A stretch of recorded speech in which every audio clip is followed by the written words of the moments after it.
നമസ്കാരം. പ്രധാന വാർത്തകൾ. പയ്യോളിയിൽ 2 കുട്ടികൾക്ക് കൂടി അമീബിക് മസ്തിഷ്ക ജ്വര ലക്ഷണം. പ്രദേശത്ത് ആരോഗ്യവകുപ്പിന്റെ ജാഗ്രതാ നിർദ്ദേശം. ചികിത്സയിലുള്ളത് 14ഉം 10ഉം വയസ്സുള്ള കുട്ടികൾ.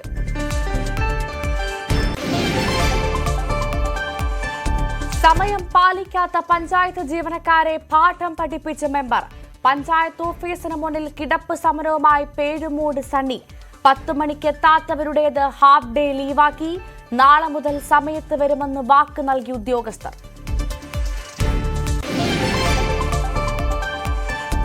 അതിരപ്പിള്ളി മലക്കപ്പാറയിൽ ഗതാഗത തടസ്സം. കാട്ടാന. വാഹനങ്ങൾ തടഞ്ഞിട്ടത് മണിക്കൂറുകൾ. കാസർകോട് പാണത്തൂർ ടൗണിൽ ഭീതി വിതച്ച് കാട്ടാനക്കൂട്ടം.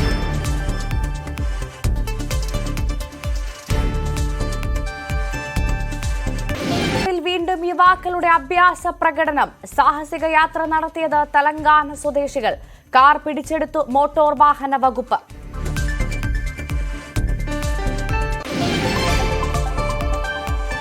തൃശൂർ പൂങ്കുന്നത്ത് പൊതുകുളത്തിന്റെ മതിലിടിഞ്ഞു വീണു. സമീപത്തെ വീടും അപകടാവസ്ഥയിൽ.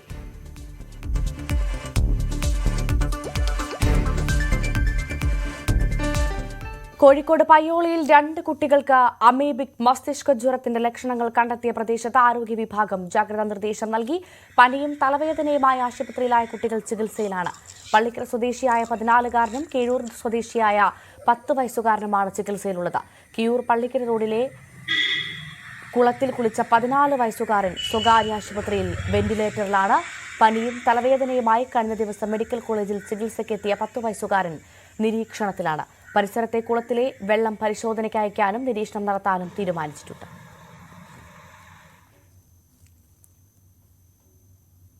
കൊല്ലം ചിതറ ഗ്രാമപഞ്ചായത്തിൽ പഞ്ചായത്ത് അംഗത്തിന്റെ വേറിട്ട പ്രതിഷേധം. 10 മണി കഴിഞ്ഞിട്ടും ജീവനക്കാർ ജോലിയിൽ പ്രവേശിക്കാത്തതിൽ ആണ് പ്രതിഷേധം. പേഴുമൂട് സണ്ണിയാണ് പഞ്ചായത്ത് ഓഫീസിന് മുൻപിൽ കിടന്ന് പ്രതിഷേധിച്ചത്. ജീവനക്കാർ പലപ്പോഴും വൈകിയെത്തുന്നുവെന്നാണ് പരാതി. പോലീസും പഞ്ചായത്ത് അധികൃതരുമായി നടത്തിയ ചർച്ചയിൽ ഇന്ന് വരാനിരുന്ന ജീവനക്കാർ ഹാഫ് ഡേ ലീവും നാളെ മുതൽ എല്ലാവരും 10 മണിക്ക് തന്നെ ഡ്യൂട്ടിയിൽ പ്രവേശിക്കുമെന്ന ഉറപ്പിന്മേലും സമരം അവസാനിപ്പിച്ചു.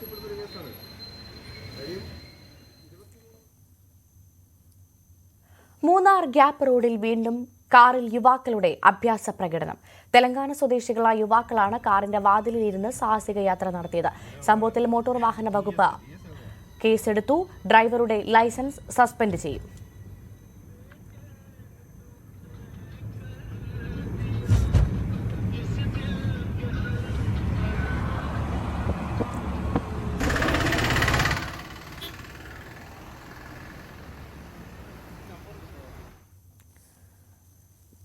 അതിരപ്പിള്ളി മലക്കപ്പാറ റോഡിൽ ഗതാഗതം തടസ്സപ്പെടുത്തി കബാലി. രാവിലെ 7 മണി മുതൽ കൊമ്പൻ റോഡിന് നടുവിൽ നിലയുറപ്പിച്ചതോടെ മണിക്കൂറുകളോളം ഗതാഗതം തടസ്സപ്പെട്ടു.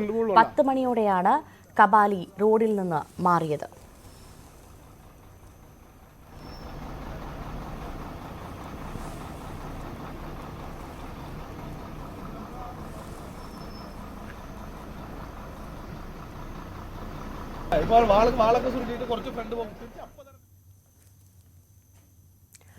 കാസർകോട് പാണത്തൂർ ടൗണിൽ ഭീതി വിതച്ച് കാട്ടാനക്കൂട്ടം.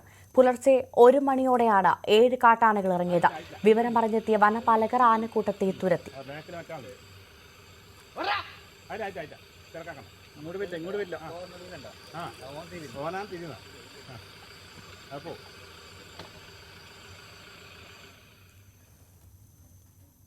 ഗുരുവായൂർ ദേവസ്വം ആനകൾക്കിനി സുഖചികിത്സാകാലം. ചിട്ടയായ മരുന്നുകളും ഭക്ഷണക്രമവും എല്ലാമായി ദേവസ്വത്തിന്റെ 26 ആനകൾക്കാണ് ഇന്നലെ മുതൽ സുഖചികിത്സ തുടങ്ങിയത്.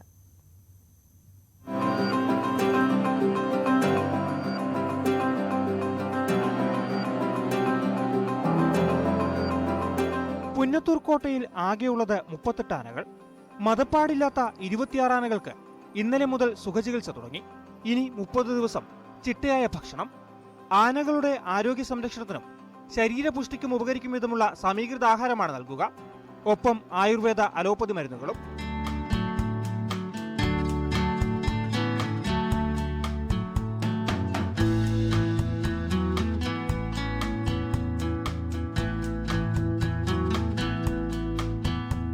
മണിക്കൂറുകൾ നീളുന്ന ആനക്കുളി, നടത്തം, പുന്നത്തൂർ കോട്ടയിലെ ആനകളുടെ ആരോഗ്യം സംരക്ഷിക്കാനുള്ള പ്രവൃത്തികളാണ് ജൂലൈ 30 വരെ. 38 ആനകളാണ് ഇപ്പോഴ് ഗുരുവായൂർ ആനക്കോട്ടയിൽ ഉള്ളത്. അതിൽ 12 ആനകൾ മതപ്പാടിലായതുകൊണ്ട് അവയെ നമുക്ക് ഈ ആഘോഷത്തിൽ പങ്കെടുപ്പിക്കുവാൻ കഴിഞ്ഞിട്ടില്ല. 26 ആനകളാണ് ഇതിൽ പങ്കെടുക്കുന്നത്. ഈ 26 ആനകൾക്കും ഇനി വരുന്ന ഒരു മാസക്കാലം ജൂലൈ 31 വരെയുള്ള ദിവസങ്ങളിൽ സ്ഥിരമായി ഡോക്ടർമാർ വന്ന് അവയെ പരിശോധിക്കുന്നു. അവയ്ക്ക് വേണ്ടതായിരിക്കുന്ന ഏതൊക്കെ രീതിയിലുള്ള പരിചരണങ്ങളാണ് ആവശ്യമെന്ന് വെച്ച് കഴിഞ്ഞാൽ അത് നൽകുന്നു. വിശേഷപ്പെട്ട രീതിയിൽ ഔഷധ മൂല്യമുള്ളതായിരിക്കുന്ന ഭക്ഷണം നൽകുന്നു. ഇങ്ങനെ ഒരു മാസക്കാലത്തെ ചികിത്സയാണ് നമ്മൾ വിഭാവനം ചെയ്തിട്ടുള്ളത്. 12 ആനകൾ മതപ്പാടിലാണ്. നീരിൽ നിന്നും അഴിക്കുന്ന മുറയ്ക്ക് അവയ്ക്ക് സുഖചികിത്സ നൽകും. ചികിത്സയ്ക്കായി 11 ലക്ഷം രൂപയുടെ എസ്റ്റിമേറ്റ് ദേവസ്വം ഭരണസമിതി അംഗീകരിച്ചിട്ടുണ്ട്. അരി 3420 കിലോഗ്രാം, 1140 കിലോഗ്രാം ചെറുപയറും റാഗിയും, 114 കിലോ മഞ്ഞൾപ്പൊടി, ഇവയ്ക്കൊക്കെ പുറമെ അഷ്ടചൂർണം, ചവനപ്രാശം, അയൺ ടോണിക്, ധാതുലവണങ്ങൾ, വിരമരുന്ന് തുടങ്ങിയവയാണ് സുഖചികിത്സ കാലത്ത് ആനകൾക്ക് നൽകുന്നത്.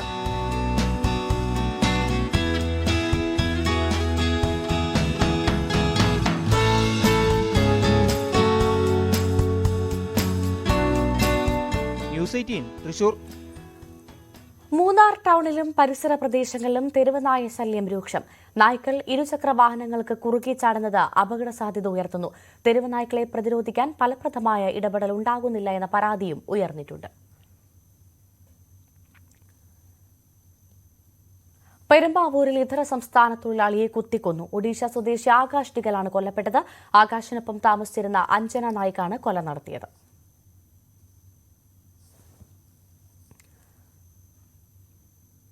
തൃശൂർ ചാവക്കാട് ഒരുമനയൂരിൽ റോഡിലുണ്ടായ സ്ഫോടനത്തിൽ ഒരാൾ അറസ്റ്റിൽ.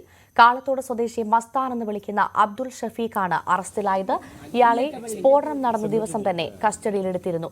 4 മാസം മുൻപാണ് സ്ഫോടക വസ്തു നിർമ്മിച്ചത്. ആക്രമിക്കാൻ വരുന്നവരെ പ്രതിരോധിക്കാനാണ് നിർമ്മിച്ചതെന്നാണ് മൊഴി. വധശ്രമം, ഭീകരാന്തരീക്ഷം സൃഷ്ടിക്കൽ, മോഷണം, അക്രമം തുടങ്ങി 15ലധികം കേസുകൾ ഇയാളുടെ പേരിലുണ്ട്.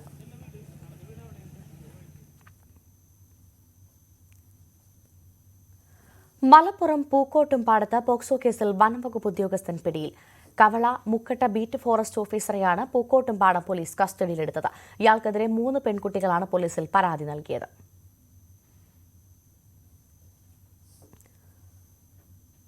എറണാകുളത്ത് വിദേശ സിഗരറ്റുകളുടെ വൻ ശേഖരം കസ്റ്റംസ് പിടികൂടി. നെടുമ്പാശ്ശേരിയിലെ വീട്ടിൽ നിന്നാണ് 1000കണക്കിന് പാക്കറ്റുകൾ പിടികൂടിയത്. ഇന്ത്യൻ നിർമ്മിത സിഗരറ്റിന്റെ വ്യാജ നമ്പർ അടക്കമാണ് പിടിച്ചെടുത്തത്. കസ്റ്റംസ് പ്രിവന്റീവ് കമ്മീഷണറുടെ നേതൃത്വത്തിൽ നടത്തിയ പരിശോധനയിലാണ് പിടികൂടിയത്. നെടുമ്പാശ്ശേരി സ്വദേശി മജീഷ് കസ്റ്റഡിയിലാണ്.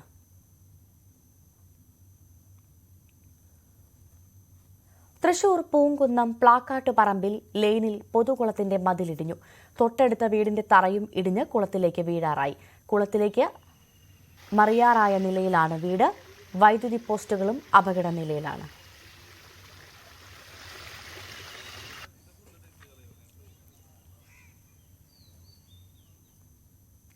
സംസ്ഥാനത്തെ റേഷൻ വ്യാപാരികൾ കടയടച്ച് സമരം ചെയ്യുന്നു. ശമ്പള വർധനവ് ഉൾപ്പെടെ ആവശ്യപ്പെട്ടാണ് സമരം. മുഖ്യമന്ത്രിയും വകുപ്പ് മന്ത്രിയും അനുകൂല നടപടി സ്വീകരിച്ചില്ല എന്നാരോപിച്ച ഇടതുപക്ഷമടക്കമുള്ള തൊഴിലാളികൾ സംഘടനകളാണ് കടയടച്ച് സമരം ചെയ്യുന്നത്. 9 തീയതികളിലാണ് പണിമുടക്കാൻ റേഷൻ ഉടമകളുടെ സംയുക്ത സമരസമിതി കോർഡിനേഷൻ കമ്മിറ്റി തീരുമാനിച്ചിരിക്കുന്നത്. അതായത് അവർ ചൂണ്ടിക്കാണിക്കുന്നത് 2018 വേതന വർധനവ് ശേഷം അതിനുശേഷം യാതൊരു തരത്തിലുള്ള വേതന വർധനവും ഉണ്ടായിട്ടില്ല എന്നുള്ളതാണ്.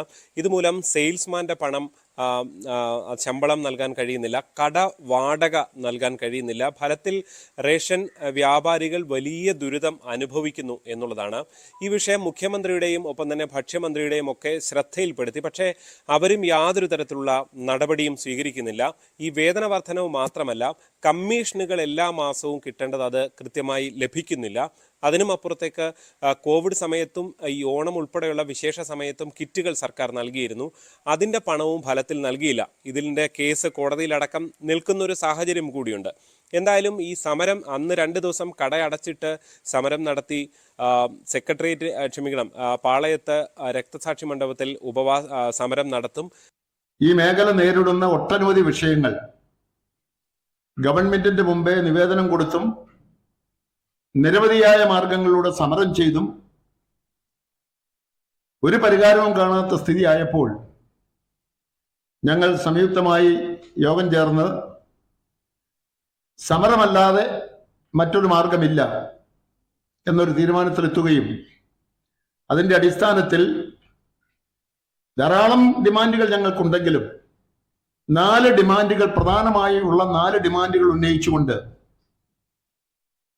ഈ സംസ്ഥാനത്തെ മുഴുവൻ റേഷൻ കടകളും അടച്ചിട്ടുകൊണ്ട് 8, 9 തീയതികളിൽ ജൂലൈ മാസം 8, 9 തീയതികളിൽ തിരുവനന്തപുരത്ത് പാളയം രക്തസാക്ഷി മണ്ഡപത്തിന് മുമ്പിൽ 2 ദിവസത്തെ രാപ്പകൽ സമരം സംഘടിപ്പിക്കാൻ തീരുമാനിച്ചിരിക്കുകയാണ്. ഇപ്പോഴും പരിഹരിക്കപ്പെട്ടിട്ടില്ല എങ്കിൽ സെപ്റ്റംബർ മുതൽ അനിശ്ചിതകാല സമരം എന്ന പ്രഖ്യാപനമാണ് കടയുടമകൾ നടത്തുന്നത്. കടയുടമകൾ എന്ന് പറയുമ്പോൾ അതിൻ്റെ സംയുക്ത സമരസമിതിയിൽ എല്ലാ സംഘടനകളുമുണ്ട്. പ്രത്യേകിച്ച് ഇടതുമുന്നണിയുടെ ഭാഗമായി നിൽക്കുന്നവർ പ്രത്യക്ഷ സമരത്തിന് സർക്കാരിനെതിരെ സമരത്തിന് രംഗത്ത് വരുന്നു. അത് സർക്കാർ മുഖ്യമന്ത്രിയെയും ഒപ്പം തന്നെ വകുപ്പ് മന്ത്രിയെയും അറിയിച്ചിട്ടും അവർ പരിഹരിക്കുന്നില്ല. CPIയുടെ G. കൃഷ്ണപ്രസാദ്, കേരള കോൺഗ്രസ് എമ്മിൻ്റെ ജോണി നെല്ലൂർ ഉൾപ്പെടെയുള്ളവർ സംയുക്തമായി ചേർന്നാണ് ഈ വാർത്താ സമ്മേളനം നടത്തിയതും. അതും സർക്കാരിനെതിരെ സർക്കാരിൻ്റെ വീഴ്ചകൾ കൂടി ഫലത്തിൽ ചൂണ്ടിക്കാട്ടുകയാണ്. CPI അംഗം തന്നെ CPI മന്ത്രിയുടെ വീഴ്ചകളടക്കം ചൂണ്ടിക്കാണിക്കുന്നു. മുഖ്യമന്ത്രിയുടെ വീഴ്ചകൾ, അതായത് നടപടി എടുക്കുന്നില്ല എന്ന കാര്യം ചൂണ്ടിക്കാട്ടുകയാണ് ജോണി നെല്ലൂർ ഉൾപ്പെടെയുള്ളവർ. എന്തായാലും വലിയ സമരത്തിലേക്ക് പോകും എന്ന് തന്നെയാണ്. കേന്ദ്ര സർക്കാരിൻ്റെ പല നയങ്ങളെയും ചൂണ്ടിക്കാണിക്കുമ്പോൾ അവർ പ്രധാനമായും ഈ സമരത്തിൽ ചൂണ്ടിക്കാണിക്കുന്നത് ഇപ്പോഴത്തെ ശമ്പള വർധന ഉൾപ്പെടെയുള്ള വിഷയങ്ങളാണ്. കടൽക്ഷോഭം പരിഹരിക്കാൻ ചർച്ചകൾ തുടരുമ്പോഴും എറണാകുളം എടവനക്കാട് നിവാസികളുടെ ദുരിതം തുടരുകയാണ്. തീരദേശത്തെ ഭൂരിഭാഗം വീടുകളിലും വെള്ളം ഇരച്ചുകയറുന്ന സ്ഥിതിയാണ്. കടലാക്രമണം തടയാൻ ശാശ്വതമായ പരിഹാരമില്ലെങ്കിൽ സമരം കടുപ്പിക്കാനാണ് നാട്ടുകാരുടെ തീരുമാനം. എടവനക്കാട് കാലവർഷം കനത്തതോടെ വലിയ രീതിയിലേക്ക് കടലാക്രമണം ഏറിയിരിക്കുന്നു എന്നതാണ്. അതിൽ ഇപ്പോൾ സമരരംഗത്ത് സംഘടനകൾ തുടരുന്നു, ജനകീയ സമരസമിതികൾ ഉണ്ടാവുന്നു, CPM സമരരംഗത്തേക്ക് വന്നിരിക്കുന്നു. കാരണം ഇത്ര കണ്ട സ്ഥിതിഗതികൾ വഷളായിരിക്കുന്നു എന്നതാണ്. അതുകൊണ്ട് തന്നെയാണ് ഇനിയിപ്പോൾ അത്തരമൊരു കൂട്ടായ സമരരീതിയിലൂടെയും കാര്യങ്ങളിലെ ജനങ്ങളുടെ വിഷയങ്ങൾ മുന്നിലേക്ക് കൊണ്ടുവരിക എന്ന രീതിയിൽ തന്നെയാണ് ജനകീയ സമരസമിതി അടക്കം നിൽക്കുന്നത്. ഈ രീതിയിൽ കടൽഭിത്തി പൂർണ്ണമായും തന്നെ തകർന്നിരിക്കുന്നു എന്നതാണ്. അതോടൊപ്പം തന്നെ ഇതിലെ കടന്നുപോയിരുന്ന റോഡ് അത് പൂർണ്ണമായും ഇല്ലാതായിരിക്കുന്നു. അതിൽ കൂടെ സഞ്ചരിക്കാൻ പോലും കഴിയില്ല. ഇത് മുനമ്പം വരെ നീണ്ടുപോയിരുന്ന ഒരു പാതയാണ്. അതിലൂടെ ഇപ്പോൾ യാത്ര ചെയ്യാൻ പോയിട്ട് നടന്നു പോലും പോകാൻ കഴിയാത്ത രീതിയിലേക്ക് വരുന്നു. ഏത് സമയവും ഈ റോഡ് എന്ന് പറയുന്ന ഈ സ്ഥലത്തേക്ക് ആഞ്ഞടിക്കാവുന്ന സ്ഥിതിയിലേക്ക് വന്നിരിക്കുകയാണ്. ഇപ്പോൾ അടിയന്തരമായി നടപടികൾ ഉണ്ടായിരിക്കുന്നത് ജിയോ ബാഗുകൾ നിർമ്മിക്കുന്ന അടക്കമുള്ള കാര്യങ്ങളിലാണ്. അതിന്റെ പോലും നിർമ്മാണ പ്രവർത്തനങ്ങളെ തടയുന്ന അല്ലെങ്കിൽ അവർക്ക് മുന്നോട്ട് പോകാൻ കഴിയാത്ത രീതിയിലേക്ക് പലയിടത്തും കടലാക്രമണം മാറിയിട്ടുണ്ട്. ഈ മേഖലയിലെ പല സ്ഥലങ്ങളിൽ നിന്ന് വീടുകളിൽ നിന്ന് ആളുകൾ ഒഴിഞ്ഞു പോകേണ്ട ഒരു അവസ്ഥയിലേക്ക് വന്നിരിക്കുന്നു. ദുരിതാശ്വാസ ക്യാമ്പുകളിലേക്ക് തങ്ങൾ നീങ്ങുകയില്ല എന്നവർ പറയുമ്പോൾ കൂടിയും ഇവിടെ സ്വന്തം വീട്ടിൽ കഴിയുന്നത് എത്രത്തോളം സുരക്ഷിതമാണ് എന്നൊരു വലിയ ചോദ്യം ഉയരുന്നുണ്ട്. അതിലും തീരദേശത്തെ വൈപ്പിൻ മേഖലയിലെ ഒരു എടവനക്കാട് പോലുള്ള ഈ ഒരു കോസ്റ്റൽ ബെൽറ്റിലെ ജീവിതം തീർത്തും ദുസ്സഹമാവുന്ന രീതിയിലേക്കാണ് കാര്യങ്ങൾ എത്തിയിരിക്കുന്നത്. അടിയന്തരമായ ഇടപെടലുകൾ ഇതിൽ ഉണ്ടാകേണ്ടിയിരിക്കുന്നു. ജില്ലാ കളക്ടർ അടക്കം വകുപ്പ് മന്ത്രിയുമായി നടത്തുന്ന ചർച്ചകളിൽ അനുകൂലമായ തീരുമാനങ്ങൾ ഉണ്ടാകണമെന്ന് അവർ പറയുന്നു.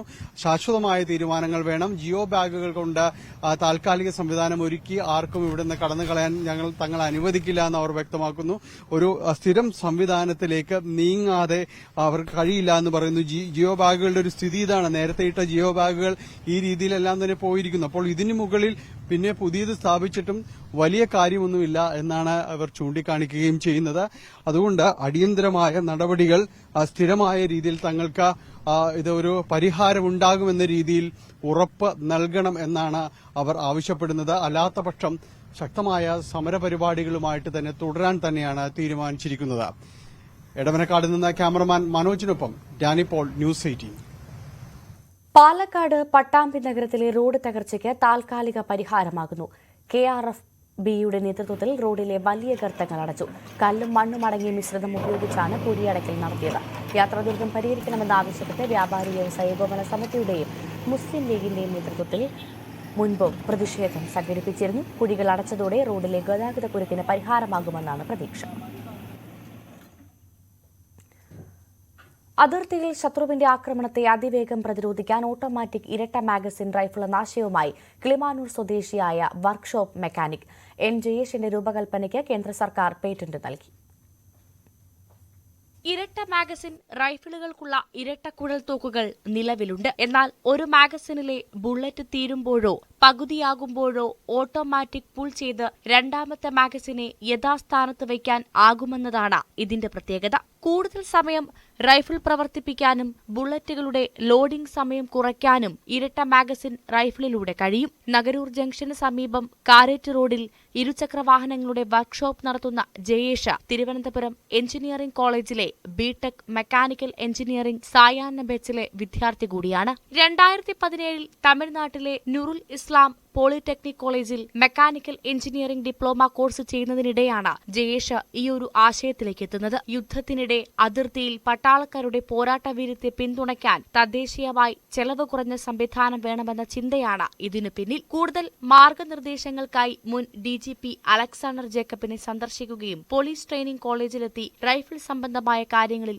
ജയേഷ് പഠനം നടത്തുകയും ചെയ്തു. പിന്നീട് പാങ്ങോട് സൈനിക ക്യാമ്പ് മേധാവിയുമായി കൂടിക്കാഴ്ച നടത്തി. തുടർന്ന് council of scientific and industrial റിസർച്ചിലെ ശാസ്ത്രജ്ഞനായ പ്രവീൺ രാജുമായി ആശയം പങ്കുവച്ചു. അദ്ദേഹത്തിന്റെ ഉപദേശപ്രകാരമാണ് പേറ്റന്റിന് അപേക്ഷിച്ചത്. DRDOയുടെ പൂനെയിലെ ഗവേഷണ കേന്ദ്രത്തിൽ ക്ഷണം ലഭിച്ചതിനെ തുടർന്ന് ആശയം അവതരിപ്പിക്കുകയും പ്രതിരോധ വകുപ്പിന്റെ ആർമി ഡിഫൻസ് ബ്യൂറോയിലേക്ക് രൂപകൽപ്പന കൈമാറുകയും ചെയ്തു. നഗരൂർ ചെക്കാലക്കോണം വിളയിൽ വീട്ടിൽ ജയേഷ് അച്ഛൻ നടരാജന്റെ മരണത്തോടെ 10ാം ക്ലാസ്സിൽ പഠനം നിർത്തിയാണ് വർക്ക്ഷോപ്പ് ജീവനക്കാരനായത്. 9 വർഷം ദുബായിൽ ജോലി ചെയ്ത് മടങ്ങിയെത്തിയതിനു ശേഷം സുഹൃത്തുക്കളുടെ പിന്തുണയോടെ പഠനം തുടരുകയായിരുന്നു. ഭിന്നശേഷിക്കാരിയായ സഹോദരിയുടെയും കുടുംബാംഗങ്ങളുടെയും ഏകാശ്രയം ജയേഷാണ്.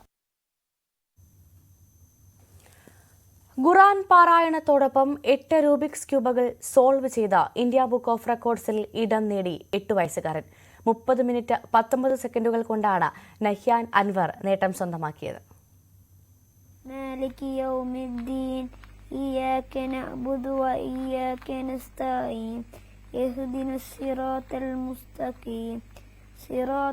വേനലവധിക്കാലത്ത് ഫോണിലെ കളി ഒഴിവാക്കാൻ ഉമ്മ ഹസ്ന കണ്ടെത്തിയ വഴിയാണ് റൂബിക്സ് ക്യൂബ്. വൈകുന്നേരങ്ങളിൽ ഖുർആൻ പാരായണം ചെയ്യുന്നതിനോടൊപ്പം നഹ്യാൻ ക്യൂബും ഒപ്പം കൂട്ടി. പിന്നീട് അതിനോട് വലിയ കൗതുകമായി.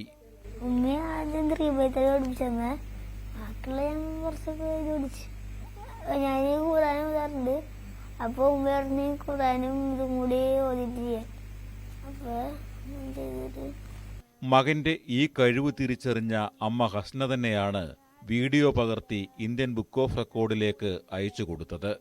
അങ്ങനെ 30 മിനിറ്റ് 19 സെക്കൻഡുകൾ കൊണ്ട് 6 റൂബിക്സ് ക്യൂബുകൾ സോൾവ് ചെയ്ത ഏറ്റവും പ്രായം കുറഞ്ഞ വ്യക്തിയെന്ന റെക്കോർഡ് 3ാം ക്ലാസ്സുകാരൻ സ്വന്തമാക്കി. ആദ്യം ഞാൻ 3x3 ക്യൂബ് പഠിപ്പിച്ചു കൊടുത്ത്, അത് പിന്നീട് പല ക്യൂബുകളും സ്വയം ബാക്കി വരുന്ന ക്യൂബുകളെല്ലാം അവൻ സ്വയം പഠിച്ചതാണ്. അപ്പോൾ ഇത് ആദ്യം തന്നെ ഇത് പഠിക്കുന്ന സമയത്ത് ഭയങ്കര ക്യൂരിയോസിറ്റി ഉണ്ട്, ഇതെങ്ങനെ സോൾവ് ചെയ്ത് കംപ്ലീറ്റ് ചെയ്യുന്നത്. അപ്പോൾ ഫുൾ ടൈം ഈ വെക്കേഷൻ ടൈമിലാണ് ഇത് ഇൻട്രൊഡ്യൂസ് ചെയ്യുന്നത്. അപ്പോൾ ഫുൾ ടൈം ക്യൂബിലായിരിക്കും. അപ്പോൾ ഈവനിങ് ടൈമിൽ ഞങ്ങൾ ഖുർആൻ ഓതാൻ പറയുമ്പോൾ അവൻ സെയിം ടൈം ഇത് ചെയ്തുകൊണ്ടാണ് ഖുർആൻ ഓതുന്നത്. അങ്ങനെയാണ് ഞാൻ ഇങ്ങനെ വെറുതെ ഒന്ന് ചെയ്യിപ്പിച്ചാലോ എന്ന് വെറുതെ ഒന്ന് ഐഡന്റിഫൈ ചെയ്തത്. അങ്ങനെ ജസ്റ്റ് ഈ മെമ്മറി ഉപയോഗിക്കുക പ്ലസ് പ്രോബ്ലം സോൾവിങ് സ്കിൽ ചെയ്യുക, അങ്ങനെ ഒരു ഉദ്ദേശത്തോടു കൂടിയാണ് ആദ്യം ജസ്റ്റ് ഇതൊന്ന് ചെയ്തു നോക്കിയത്. കൊച്ചി കലൂർ സ്വദേശികളായ പോസ്റ്റൽ അസിസ്റ്റന്റ് ജീവനക്കാരി ഹസ്നയുടെയും പ്രവാസി അൻവർ ഷായുടെയും മൂത്ത മകനാണ് നഹ്യാൻ. കുട്ടികൾക്കും മുതിർന്നവർക്കും റൂബിക്സ് ക്യൂബ് പരിശീലനം നൽകുന്നുമുണ്ട് നഹ്യാൻ. ഒപ്പം അവധിക്കാല ക്യാമ്പും സംഘടിപ്പിക്കാനാണ് തീരുമാനം.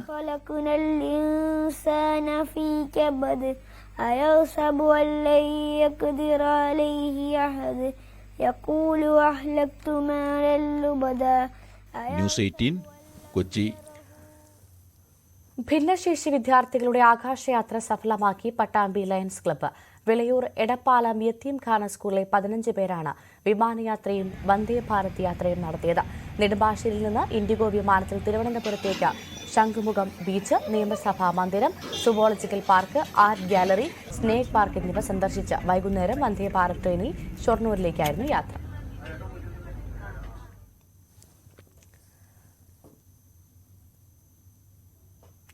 രണ്ടാം ക്ലാസ്സുകാരി സുദീപയുടെ ഡയറി എഴുത്തിലൂടെ വിദ്യാഭ്യാസ മന്ത്രിയുടെ പ്രശംസ പിടിച്ചുപറ്റിയ അട്ടപ്പാടി കാരറ ഗവൺമെന്റ് UP സ്കൂളിലെ വിദ്യാർത്ഥികളെയും അധ്യാപകരെയും അനുമോദിച്ചു.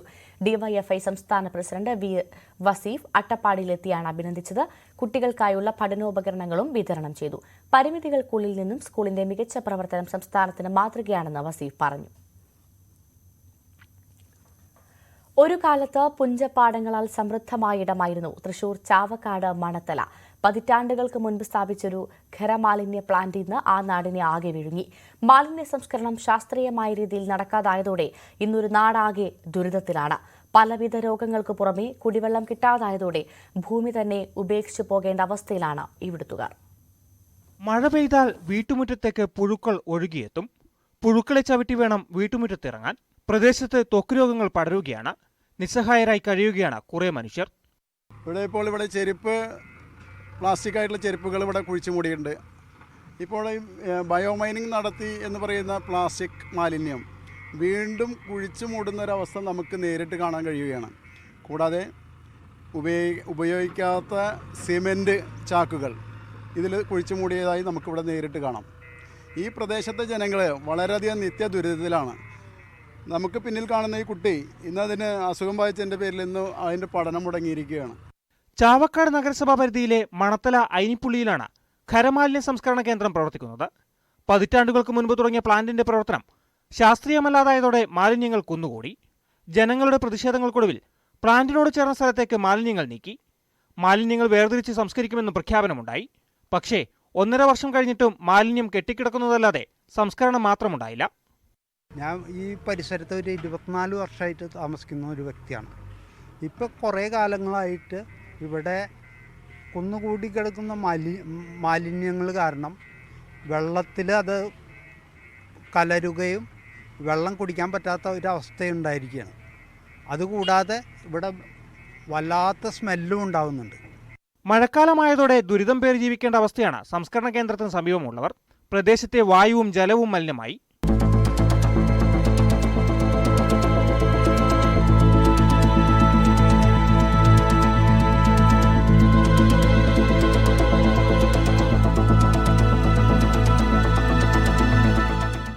ഇപ്പോൾ ഈ വേസ്റ്റ് ഇവിടെ 30 വർഷമായി ഇവിടെ സ്ഥാപിക്കാൻ തുടങ്ങിയിട്ട്.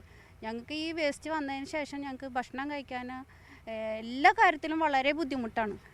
ഛർദി, വയറിളക്കം, കുട്ടികൾക്ക് ഇടയ്ക്കിടയ്ക്ക് വയറിളക്കും പനിയൊക്കെ ആയിട്ട് സ്കൂളിൽ പോകാൻ സാധിക്കുന്നില്ല. വളരെ ബുദ്ധിമുട്ടായി. ഇതിന് വേണ്ടിയിട്ട് കുറേ വർഷങ്ങളായി ഞങ്ങൾ ഇതിന് പ്രവർത്തനം തുടങ്ങിയിട്ട്. ഇതിന് മുനിസിപ്പാലിറ്റി ഇതുവരെയ്ക്കും ഇതിനൊരു നടപടി എടുക്കുന്നില്ല. യുദ്ധകാലാടിസ്ഥാനത്തിൽ മാലിന്യം നീക്കം ചെയ്യുമെന്നും കരാർ ഏൽപ്പിച്ച കമ്പനിയെ കരിമ്പട്ടികയിൽപ്പെടുത്തുമെന്നും ചാവക്കാട് നഗരസഭാ അധ്യക്ഷ അറിയിച്ചു. ഇപ്പോൾ അവിടുത്തെ മാലിന്യം പൂർണ്ണമായി നീക്കം ചെയ്യുന്നതിനാണ് നമ്മൾ ആലോചിച്ചിട്ടുള്ളത്. അല്ലാണ്ട് പുതിയൊരു മാലിന്യവും ഇപ്പോൾ ആ പ്രദേശത്തേക്ക് നമ്മൾ കൊണ്ടുപോകുന്നില്ല. ഏകദേശം 1 വർഷത്തോളമായിട്ട് നമ്മൾ ചാവക്കാട് ടൗണിൽ നിന്നും കളക്ട് ചെയ്യുന്ന ജൈവ മാലിന്യങ്ങൾ ഇപ്പോൾ കളക്ട് ചെയ്യാത്ത അവസ്ഥയാണുള്ളത്. ആ പ്രദേശത്തേക്ക് ഇനി കൂടുതൽ മാലിന്യങ്ങൾ കൊണ്ടുപോകുകയില്ല എന്ന നിശ്ചയദാർഢ്യം ഞങ്ങൾക്കുണ്ട്. ന്യൂസ് 18 തൃശൂർ. കണ്ണൂർ ആലക്കോട് തേർത്തല്ലിയിലെ പാതയോരങ്ങൾ വർണ്ണപ്പൂക്കളാൽ മനോഹരമാക്കുകയാണ് ഒരു കുടുംബം. 2000-ലധികം പൂച്ചെടികളാണ് ഇവർ നിരവധി നാളുകളായി നട്ടുപിടിപ്പിച്ചത്. പാതയോരങ്ങൾ സുന്ദരമാക്കി വിവിധയിനം പൂച്ചെടികൾ കണ്ണിനും മനസ്സിനും കുളിർമയേകുന്ന മനോഹര കാഴ്ചകൾ. മാലിന്യം തള്ളുന്ന തേർത്തല്ലിയിലെ റോഡരികിലാണ് കുന്നപ്പള്ളി ജോസും കുടുംബവും വർണ്ണം വിരിച്ചത്. വിവിധ ഇനങ്ങളിൽപ്പെട്ട 2000-ലധികം പൂച്ചെടികൾ നട്ടുപിടിപ്പിച്ചു, പരിപാലിച്ചു. കഴിഞ്ഞ 9 വർഷത്തിലധികമായി പൂന്തോട്ട നിർമ്മാണത്തിൽ സജീവമാണ് ജോസ്. തേർത്തല്ലി ടൗണിന്റെ അരികു മുതലേ അങ്ങേറ്റം വരെ റോഡരികിലും പാതയോരത്ത് വെറുതെ കിടക്കുന്ന കാലിസ്ഥലങ്ങളിലുമാണ് നിലവിൽ നട്ടിരിക്കുന്നത്. മാലിന്യം വലിച്ചെറിയുന്നൊരവസ്ഥ വന്നപ്പോൾ പലതും മാലിന്യക്കുമ്പാരങ്ങളായിരുന്നു. അത് ഡിസ്പോസ് ചെയ്തപ്പം ഒരു ഓൾട്ടർനേറ്റീവ് എന്നുള്ള നിലയ്ക്ക് വെച്ചതാണ്. അപ്പം പിന്നെ അവിടെ വേസ്റ്റ് ഇടുന്ന പ്രശ്നം വരികയല്ലോ. ചെടികൾ നിർമ്മിച്ച് വിൽപ്പന നടത്തിയാണ് ഇവ നട്ടുപരിപാലിക്കാനുള്ള ചെലവ് കണ്ടെത്തുന്നത്. കൂടുതൽ പൂച്ചെടികൾ വഴിയോരങ്ങളിൽ വെച്ചുപിടിപ്പിക്കാനുള്ള തയ്യാറെടുപ്പിലാണ് ജോസും കുടുംബവും. ന്യൂസ് 18 ആലക്കോട്. ചന്ദന മരങ്ങളും മുനിയറകളും കരിമ്പിൻ പാടങ്ങളും നിറഞ്ഞ മറയൂർ സഞ്ചാരികൾക്കെന്നും അത്ഭുതമാണ്. ഇടുക്കിയിലെ മറ്റ് മേഖലകളിൽ നിന്നെല്ലാം വ്യത്യസ്തമായ ഗ്രാമീണ കാഴ്ചകളുണ്ട് ഇവിടെ. മറയൂരിന്റെ തനതുൽപ്പന്നങ്ങളും ഗ്രാമീണ കാഴ്ചകളും പോലെ പ്രശസ്തമാണത്. ഗുണമേന്മയിൽ ഏറെ മുൻപന്തിയിലുള്ള ഉൽപ്പന്നങ്ങൾ കുറഞ്ഞ നിലവിൽ ലഭ്യമാക്കുന്ന വനംവകുപ്പിന്റെ എക്കോ ഷോപ്പിലെ കാഴ്ചകളിലേക്ക് പോകാം. മറയൂരിലെ ഗോത്ര സമൂഹത്തിന്റെ ഉൽപ്പന്നങ്ങൾക്ക് മികച്ച വിപണിയും വിലയും ലഭ്യമാക്കുക എന്ന ലക്ഷ്യത്തോടെയാണ് വനംവകുപ്പിന്റെ എക്കോ ഷോപ്പ് പ്രവർത്തിക്കുന്നത്. ഗോത്രജനത ഉൽപ്പാദിപ്പിക്കുന്ന പുൽത്തൈലം, വനമേഖലയിൽ നിന്നും ശേഖരിക്കുന്ന തേൻ തുടങ്ങിയ ഉൽപ്പന്നങ്ങൾ ഇവിടെ ലഭിക്കും. ഇവിടെ ട്രൈബൽസിന്റെ സാധനങ്ങളാണ് കൂടുതൽ ഇവിടെ വെച്ച് വിൽക്കുന്നത്. പിന്നെ വനംവകുപ്പിന്റെ സാധനങ്ങളും സാൻഡലോയിൽ അങ്ങനെയുള്ള സാധനങ്ങളും പിന്നെ ഏറ്റവും നല്ല സാധനങ്ങൾ, ക്വാളിറ്റിയിൽ ഏറ്റവും ബെസ്റ്റ് ആയിട്ടുള്ള സാധനങ്ങൾ മാത്രമാണ് ഉൾപ്പെടുത്തുള്ളൂ ഇവിടെ വിൽക്കാനായിട്ട്. തേന്, പുൽത്തൈല അങ്ങനെയുള്ള സാധനം ട്രൈബൽസിൻ്റെ ഏറ്റവും നല്ല സാധനം, പുറത്തൊന്നും അല്ലാത്തൊന്നും എടുക്കുന്നില്ല. പിന്നെ ടൂറിസ്റ്റുകൾ ധാരാളം വരുന്നുണ്ട്. ട്രൈബൽസിനെ സംരക്ഷിക്കുക എന്നുള്ളത്, അവരുടെ സാധനങ്ങളൊക്കെ ഏറ്റവും കൂടുതൽ നമ്മൾ നല്ലത് നോക്കി എടുക്കുക, നല്ല വില കൊടുക്കുക, അങ്ങനെയുള്ള ലക്ഷ്യത്തോടു കൂടിയാണ് തുടങ്ങിയത്. ഗോത്ര സമൂഹത്തിന്റെ ഉൽപ്പന്നങ്ങൾക്കൊപ്പം മറയൂർ ചന്ദനത്തിൽ നിന്നും ഉൽപ്പാദിപ്പിക്കുന്ന ചന്ദന സോപ്പും തൈലവും സൗന്ദര്യവർദ്ധക വസ്തുക്കളുമെല്ലാം ഇവിടെ ലഭിക്കും. പൂർണ്ണമായും വന ഉൽപ്പന്നങ്ങളാണ് ഷോപ്പിലൂടെ വിറ്റഴിക്കുന്നത്. വനത്തിൽ നിന്നും ഗോത്രസമൂഹം ശേഖരിക്കുന്ന ഉൽപ്പന്നങ്ങൾ ഇടനിലക്കാരില്ലാതെ നേരിട്ട് ഉപഭോക്താവിലേക്ക് എത്തിക്കുന്നുവെന്ന പ്രത്യേകതയുമുണ്ട്. അതുകൊണ്ടുതന്നെ ഗോത്രസമൂഹത്തിന് മികച്ച വിലയും ഉറപ്പുവരുത്താനാകുന്നു.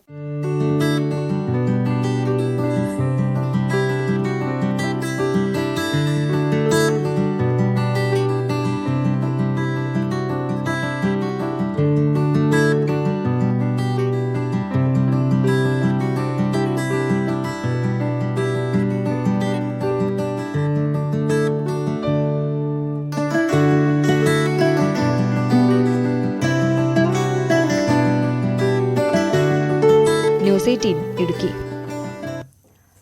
കിടപ്പ് രോഗികൾക്ക് സഹായവുമായി ശാന്തിഗിരി സിദ്ധ മെഡിക്കൽ കോളേജ് വിദ്യാർത്ഥികൾ. ഡോക്ടേഴ്സ് ദിനത്തിലാണ് പോത്തൻകോട് മാണിക്കൽ ശാന്തിഗിരി വാർഡിൽ കിടപ്പ് രോഗികൾക്ക് സഹായവുമായി ശാന്തിഗിരി സിദ്ധ മെഡിക്കൽ കോളേജ് വിദ്യാർത്ഥികൾ എത്തിയത്. ശാന്തിഗിരി LIG ക്വാർട്ടേഴ്സിൽ പക്ഷാഘാതം വന്ന് കിടപ്പിലായ 65 വയസ്സുകാരനായ സുഗതൻ കെ, ആനന്ദപുരത്ത് പാർക്കിൻസൺസ് രോഗം മൂലം ആവശ്യനിലയിലായ 63 വയസ്സുള്ള അബ്ദുൾ കബീർ എന്നിവർക്ക് വീട്ടിലെത്തി വീൽചെയറുകളും പക്ഷാഘാതം ബാധിച്ച 62-കാരൻ കൃഷ്ണന് വാക്കറും നൽകി. വാർഡിലെ ഇതര കിടപ്പ് രോഗികളിൽ വാക്കിംഗ് സ്റ്റിക്കുകൾ, ഡയപ്പറുകൾ എന്നിവയും വിതരണം ചെയ്തു. College principal doctor DK Soundararajan വിതരണോദ്ഘാടനം നിർവഹിച്ചു. മാണിക്കൽ ഗ്രാമപഞ്ചായത്ത് ക്ഷേമകാര്യ standing committee chairperson R സഹീറത്ത് BV, ASHA worker മല്ലിക S, science club coordinator professor Sheeja എന്നിവർക്കൊപ്പം വീടുകളിലെത്തിയാണ് വിദ്യാർത്ഥികൾക്ക് വീൽചെയറും വാക്കറും നൽകിയത്. സ്റ്റുഡൻസ് യൂണിയൻ ഭാരവാഹികളും 19ാം ബാച്ചിലെ BSMS വിദ്യാർത്ഥികളും ഒപ്പമുണ്ടായിരുന്നു. ഇക്കൊല്ലത്തെ കോളേജ് സ്റ്റുഡൻസ് യൂണിയൻ തെരഞ്ഞെടുപ്പിനോടനുബന്ധിച്ചുള്ള പ്രചരണത്തിൽ പോസ്റ്റർ, ബാനർ എന്നിവയ്ക്കുള്ള തുക മാറ്റിവെച്ചായിരുന്നു വിദ്യാർത്ഥികൾ സഹായം നൽകുന്നതിനുള്ള പണം സ്വരൂപിച്ചത്. സ്വർണം വെള്ളി നിരക്കുകൾ. കവിത ഗോൾഡ് ആൻഡ് ഡയമണ്ട്സ് ഇന്നത്തെ സ്വർണം വെള്ളി നിരക്കുകൾ നിങ്ങൾക്കായി സമർപ്പിക്കുന്നത് wedding collections from Kavitha gold and diamonds. സ്വർണം 22 ക്യാരറ്റ് ഗ്രാമിന് 6610, പവൻ 52,880. സ്വർണം 18 ക്യാരറ്റ് ഗ്രാമിന് 5515, പവൻ 44,120. വെള്ളി ഗ്രാമിന് 94, കിലോയ്ക്ക് 94,000. കവിത ഗോൾഡ് ആൻഡ് ഡയമണ്ട്സ് ഇന്നത്തെ സ്വർണം വെള്ളി നിരക്കുകൾ നിങ്ങൾക്കായി സമർപ്പിക്കുന്നത് wedding collections from Kavitha gold and diamonds. Bulletin പൂർണ്ണമാകുന്നു. നമസ്കാരം.